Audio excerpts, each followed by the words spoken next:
Buenos dias.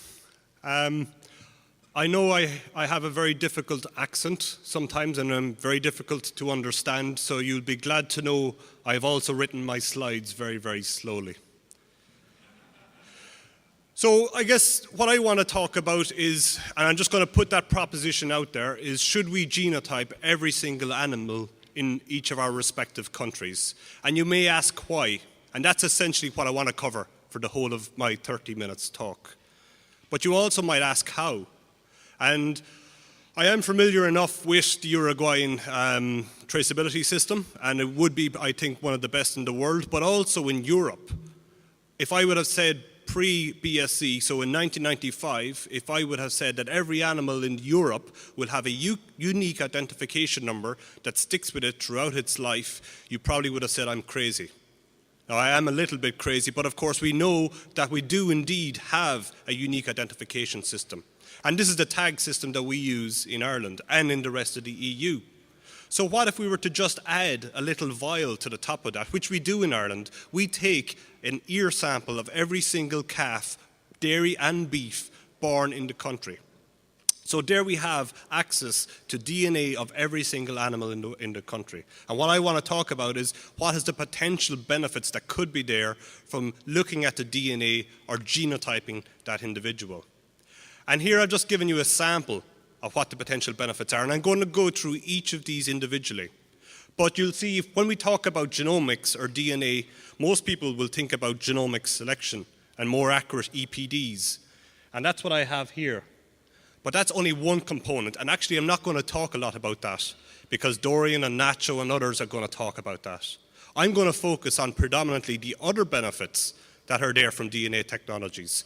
In breeding, which I have in blue, but there's also from a production perspective, what I have in green. We can optimize our management systems based on the genomics or the DNA or the breeding values or the EPDs of these individual animals. And all of this is really based on having access to a large database of genotyped individuals. So if we just start with parentage assignment and traceability, if we take the two of them together, everybody here, we all have two strands of DNA. One we got from our father and one we got from our mother. And it's the same in cattle. And I will transfer half of my DNA to my sons and daughters, and my wife will transfer another half. So if we look at the bottom, we have this offspring. It has two strands of DNA. Now, we want to know, does that belong to the sire? We have the DNA of the sire on top.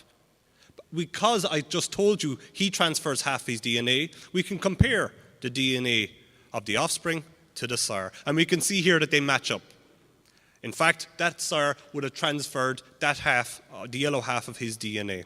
So yes, that is a good parentage match. If we take another example, and hopefully you can see here that this animal does not belong to that sire. The A's and the G here do not match up to an A or a T here with the both of them. So that sire is not the true sire of that individual.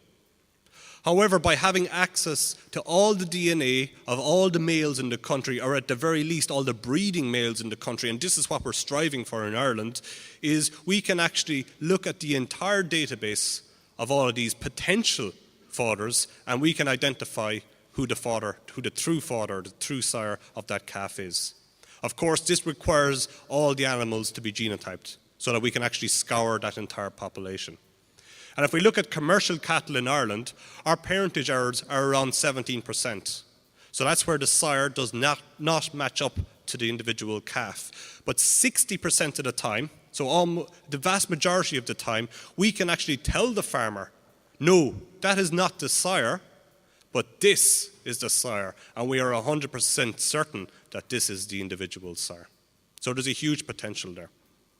From a traceability perspective, it's a lot more simpler. So we can look at a meat sample on the bottom. That is the DNA profile of a meat sample. It's just made up of A, C, T, and Gs. And you can see that that directly belongs to the individual animal. They're exactly the same match, 100% match. So that meat sample, the steak that you ate last night, we could potentially trace that back to what animal provided that individual steak.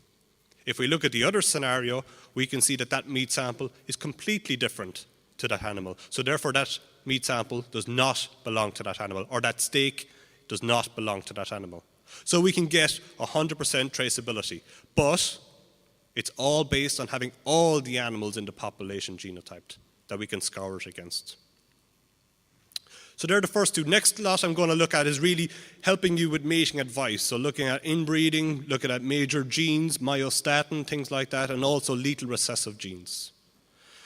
So recessive genetic disorders, the bad news I have for you is that everybody here is probably carrying around 2 to 20 lethal mutations.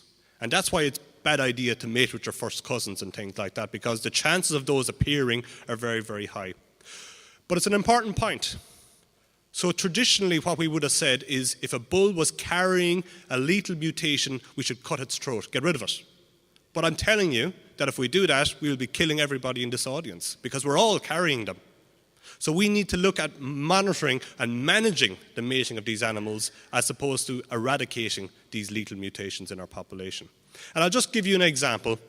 And the example I'm using is from the dairy world because, of course, we all know that the Hereford doesn't have any lethal mutations, but that's not true. But if we just look at the dairy world, we have two carriers. So the bull is C, or the cow is CA, so it's a heterozygous, so a copy, carrying one copy, and the sire is exactly the same. Now, if they mate, we remember half the DNA from the sire is transmitted and half the DNA from the dam. So if the C from the dam and the C from the sire come together, it'll produce a double copy CC calf. If the A's come from the sire and the dam, it'll produce a double copy AA. And then, of course, you can have the C from the cow and the A from the bull, or vice versa. So you can have, again, an animal who's carrying the mutation. If it is what we call a recessive mutation, which is it really only appears when a double copy carrier, we will see that the CC animal, in the case of CVM, which is a dairy lethal mutation, that animal will die. The vast majority of cases, it won't even appear as a calf. It'll die in utero or in the embryonic stage.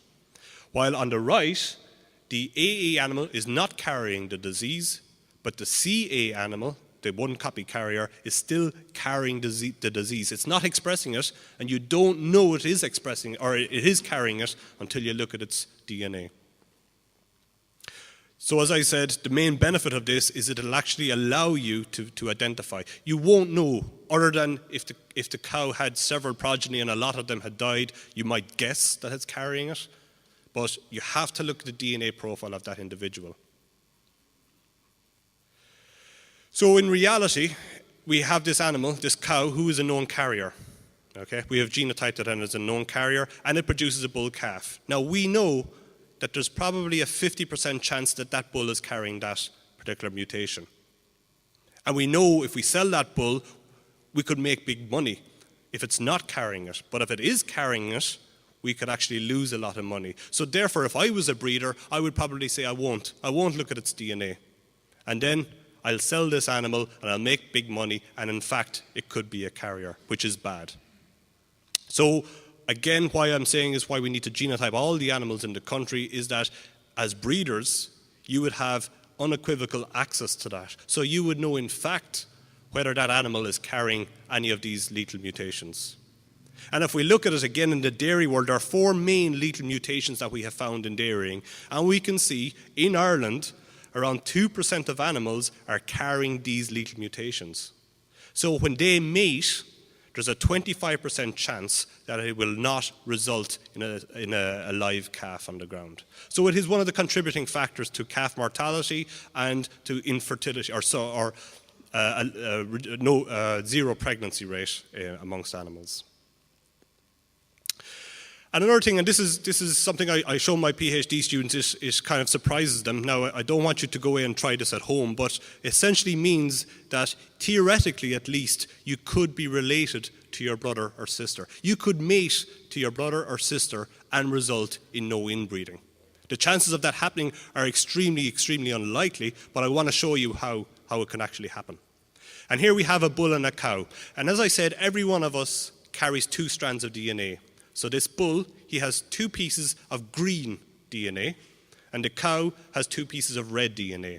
Now, when they come together, they'll produce a calf. And of course, the bull will pass on half his DNA, so he'll pass on one green bar, and the cow will pass on one red bar. And the same thing happens on the other side with two completely unrelated individuals. So we have a bull and a heifer calf. When they mate to produce a bull calf, he got the red piece of DNA from his sire and the blue from his dam. And they mate again next year, produce a heifer calf this time. The heifer calf received the green from its sire and the yellow from its dam. Those of you that are quick will see that those two calves, they are full sibs, so they have exactly the same sire and dam. They are completely unrelated. They can mate and result in no inbreeding. And there is no way you can know that without looking at their DNA. Those of you that have had the extra cup of coffee this morning will realize, in fact, that that bull, the bull calf, is completely unrelated to its grandfather. And similarly on this side, this cow is also completely unrelated to her grandmother. So again, we can start looking at relationships or mating of not so distant relatives. So managing inbreeding. And the only way we can do that is through genomics. And this is just to give you a real life example. This is from the Limousin breed in Ireland. What I'm showing you here is the pedigree relationships on the bottom axis and the relationships based on DNA on the vertical axis. So if we take here, these would be, they're sharing 25% of their DNA based on pedigree.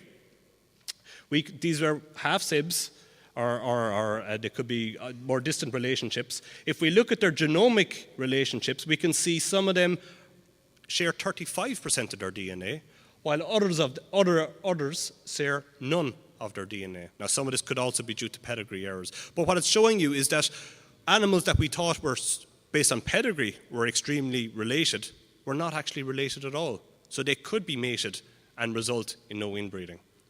And then, of course, we have the pedigree gaps, where pedigree is missing. So if you have two animals and you don't know their sire or their dam, to you they're unrelated because you don't know who their sire or their dam is. So they get a relationships of 0, while in fact the genomics is telling us that some of them are actually share 50% of their DNA, so they should not be mated or they will result in strong inbreeding. Again, to do something like this, you do need all the animals to be genotyped. The next one, moving on, is breed composition. And what you can do, or Hereford is a very good example, Angus is another example, where it's traded internationally as a superior product. You know, you go to the supermarket or you go to the restaurant or McDonald's and they're selling the Hereford steak, etc. But do we actually know for certainty every single animal how much Hereford or how much Angus is actually in those animals? So what you can do, and this is a real life example from Ireland from different breeds, is you can give the computer all the DNA and you can say, right, look for patterns and break up the population into individual patterns. And this is what it does. It breaks, say, 200 or 300 animals into a big group together, so they have a certain DNA profile. And then all the other groups, it breaks them up together. So it says this group here has a very different profile to this group, who have a very different profile to this group. You tell it nothing about the breeds. But when you color it afterwards based on breed, what it shows, quite clearly shows, is that the computer broke up the DNA profiles or the genotype based on breeds. It said that there's a similarity or a pattern in the Angus up at the top that is very, very different to something else. And similarly with the Hereford, there's a pattern in its DNA that is very, very different to the pattern in a Charolais or a Simmental. So if you have a steak, what you can do is look at the DNA and see where does that pattern fit. And in this example, the steak, the pattern fits within the Hereford, so that steak came from a Hereford animal. But in Ireland, which is more traditional as dairy crosses with the dairy, or crossing with the dairy and the Hereford, is you can see that this sample fitted somewhere between the Holstein and the Hereford. So that's a first cross, Holstein-Hereford. So we could go to the factories, or we could go to the retailers, or to the restaurants and say, we can guarantee to you that is 50% Hereford, or that is 30% Angus, or whatever other breed we want. But then there's another example. We obviously need to be very, very careful about data confidentiality when they're talking about animals in Ireland. But if you have a Hereford bull mated to a Holstein Friesian cow, and assuming that they are purebred parents, that calf will be 50% Hereford and 50% Holstein Friesian. Yeah? Guaranteed. Now, if you were to use a Charolais bull, what is the breed composition of that calf? No matter what answer you give me, you're wrong. Because you can't know. You probably would have thought that the animal is 50% Charolais, 25% Holstein Friesian, and 25% Hereford. And that's what we all would have thought. And that's what we assume in our genetic evaluations. But in fact, that animal could have no Hereford in it. It could also have no Holstein Friesian in it. And you don't know that, or you can't know that, without looking at the DNA profile. So just mating a first cross animal to a purebred, you cannot know with certainty the actual breed composition of that calf. The last one on the breeding side then is, and this is touching on what Dorian and others are going to speak about, is increasing the accuracy of genetic evaluations. So what we do with genomic evaluations, or what we do with traditional breeding, is we have a bull and a cow, and when they mate, they produce a calf. Now, the calf, as I said, only gets half its DNA from the bull, and it gets half its DNA from the cow. So you're just looking at half of the genetic potential of the bull, right? And let's say that calf grows up and produces a carcass of 320 kilograms. So the reliability or the accuracy will be around 55% of that individual, because firstly, we know that the environment has a large influence on carcass, but also we're only looking at a snapshot of half the DNA of the individual sire. But what if that sire produces lots of progeny? So all those progeny get a random half of the DNA of the bull. But because there's lots of them, and they each get a random half, what we have is the full DNA of the bull being expressed in the calves. So now if the bull has 100 progeny, more of its DNA is expressed, and the bull reliability for the carcass traits is 80%, or the accuracy is 90%. Because what we're doing is we're really just looking at the DNA of the sire via the performance of its calves, because we know it inherited its DNA. Now, what we want to do in genomics, and before anybody makes a smart comment, that's not me, what we're doing is we have this newborn calf. It's only 2 or 3 weeks of age, hasn't even reached puberty, it's just dreaming of becoming a bull. But rather than waiting for its DNA to be expressed in its calves, we look directly into its DNA. And that essentially is what genomics or genomic selection is all about. If we look at it in dairying in Ireland, we're getting reliabilities of around 60%, so accuracies of around 0.75. That's the equivalent of 45 daughters milking. How is it going in Ireland? This is just showing you the uptake of genomic evaluations from bulls in Ireland. So what we can see is when we launched genomic selection in Ireland for dairying in 2009, 1/3 of the semen sold that year, the dairy semen, was to this technology. Last year, 70%, so more than 2/3 of the semen sold in Ireland last year was to this genomic technologies. Because we've been doing this for so many years, we can look back and see what did we say this bull was back in 2009, and what is it today with hundreds and thousands of daughters. And what we can see is this genomic technology for us in Ireland is up to 23% more accurate than the older system. So it's not 100% accurate, and we never said it would be 100% accurate, but it is considerably more accurate than just using the parentage.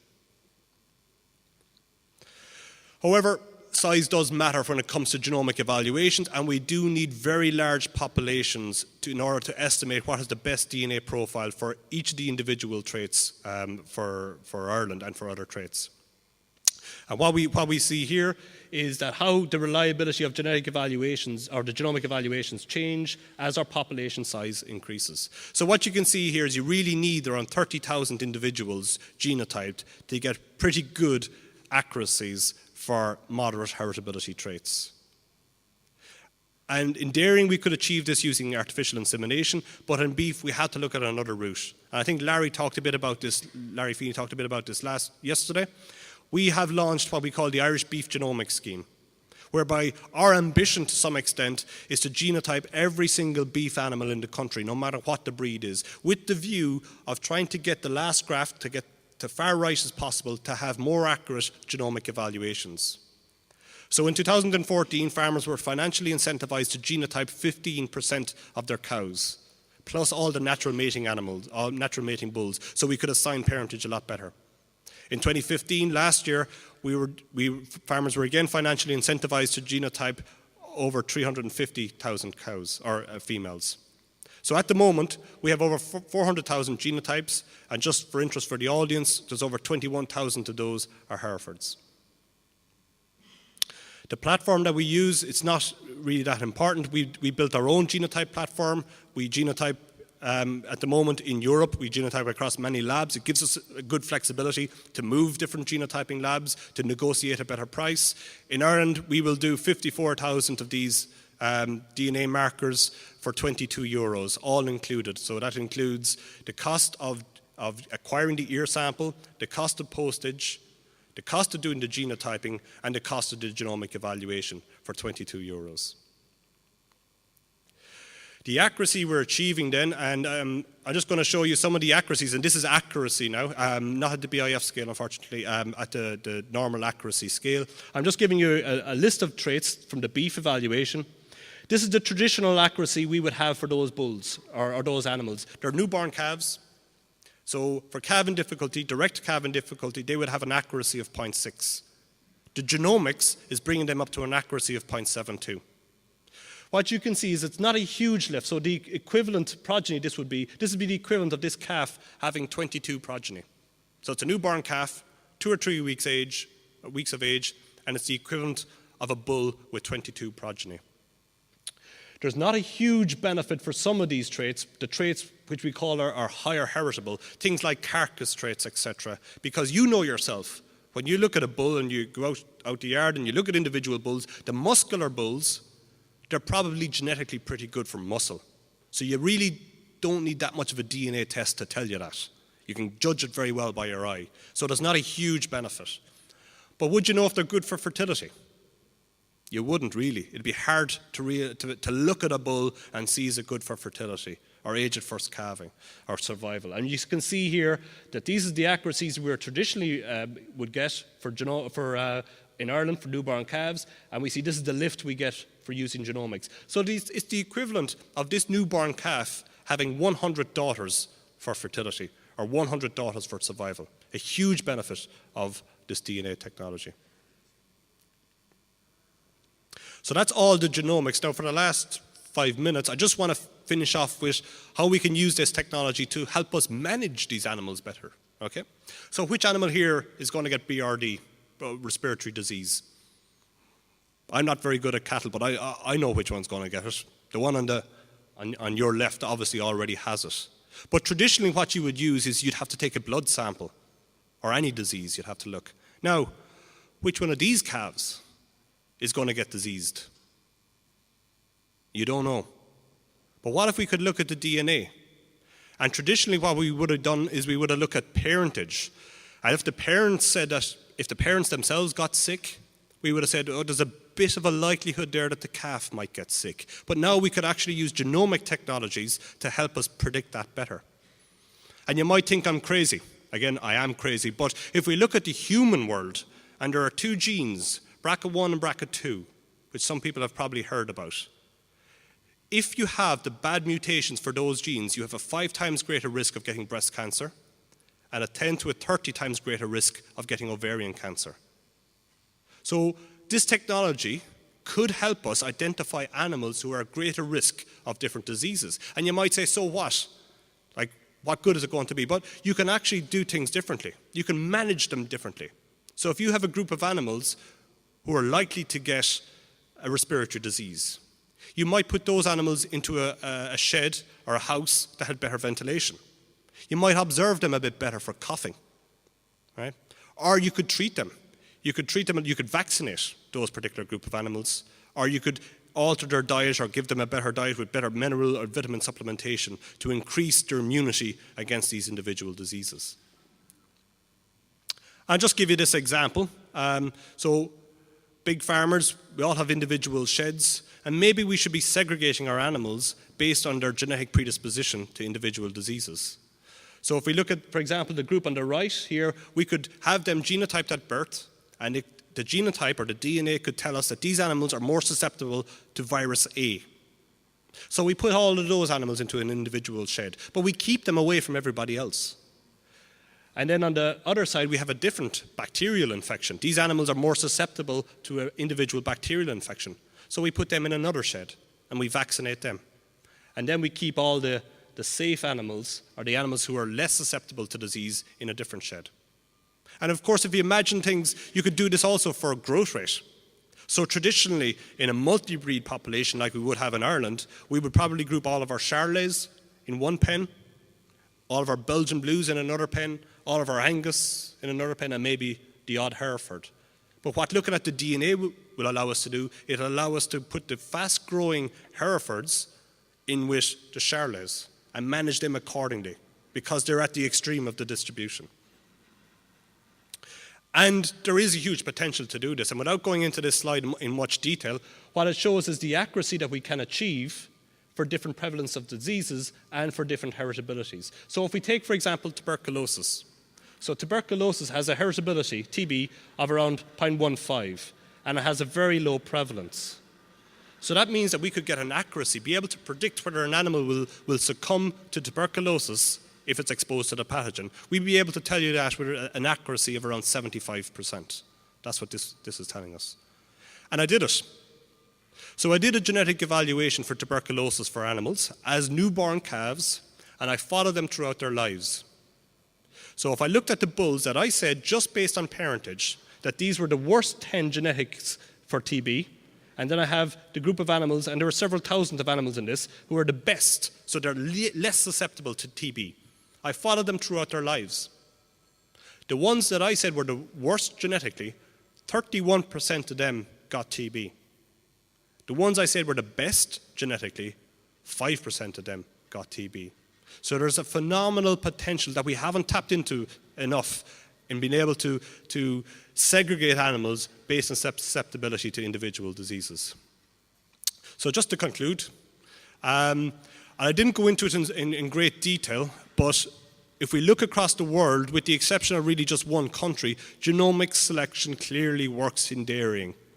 I showed you that 70% of the dairy semen sold last year in Ireland was from genomic bulls, and that's pretty similar across the world. We're also seeing across the world, when we look back, farmers are no fools, you know, and you know this yourselves, is they are using the technology which they know works, and this technology clearly does work. However, hopefully what you got from my talk is that although when we talk about genomics, most people probably think about what Dorian and Nacho is going to talk about, genomic evaluations and improving the accuracy of genomic evaluations and EPDs. But hopefully I've showed you that that's only really a tiny bit of the potential that's actually there.